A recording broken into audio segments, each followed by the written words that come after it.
Alone versus lonely. They're two words we use all the time. Sometimes we even swap them around, like they mean the same thing.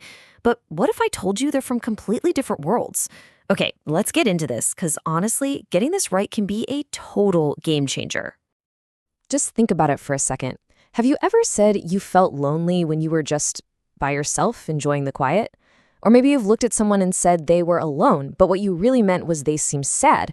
Yeah, we're going to clear all that confusion up right now. All right, first up, let's talk about the word alone. This one, it's actually way more straightforward than you might think. And that's the whole key right there. It's a fact, not a feeling. Being alone is just a description of your physical situation. Are there other people around you? No? Well, then you're alone. It's totally neutral. It's just an objective fact, like saying the sky is blue. Now, this is where it gets really interesting. Look at this example.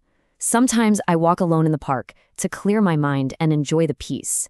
See, being alone here is a positive choice. It's something you do on purpose to find some peace, clear your head, recharge your batteries. It's intentional. And this right here, this is the biggest myth we gotta bust. So many people absolutely love being alone.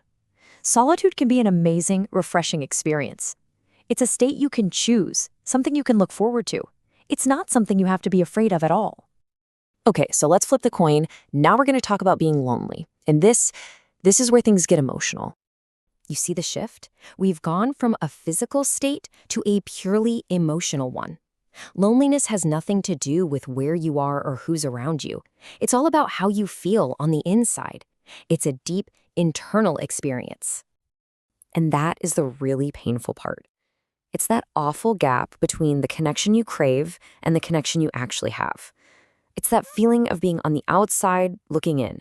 And you can feel that way in a totally empty room, or even worse, at a huge crowded party. So we have a physical state, alone, and an emotional state, lonely.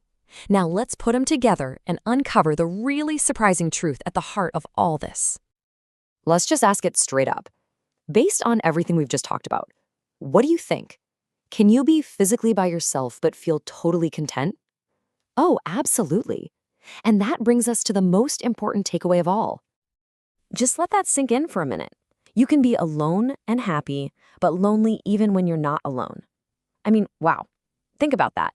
You can be at a wedding, surrounded by hundreds of people, and feel completely devastatingly lonely. And you can be by yourself for an entire weekend and feel joyful and fulfilled. The two things are not connected at all. When you see it broken down side by side like this, it's just crystal clear, isn't it? Over on one side, you have alone. It's physical, it can be a choice, and it can even be a really positive thing. Then on the other side, you've got lonely. It's emotional, it's an unwanted feeling, and it's always, always negative. They're just fundamentally different experiences. So here's the bottom line. Alone is about physical presence, or the lack of it. Lonely is about emotional connection. You can decide to go to a movie alone. You have control over that. But nobody, and I mean nobody, ever chooses to feel lonely. And that's the question I really want to leave you with. The next time you find yourself by yourself, just pause and ask, am I simply alone right now, or am I feeling lonely?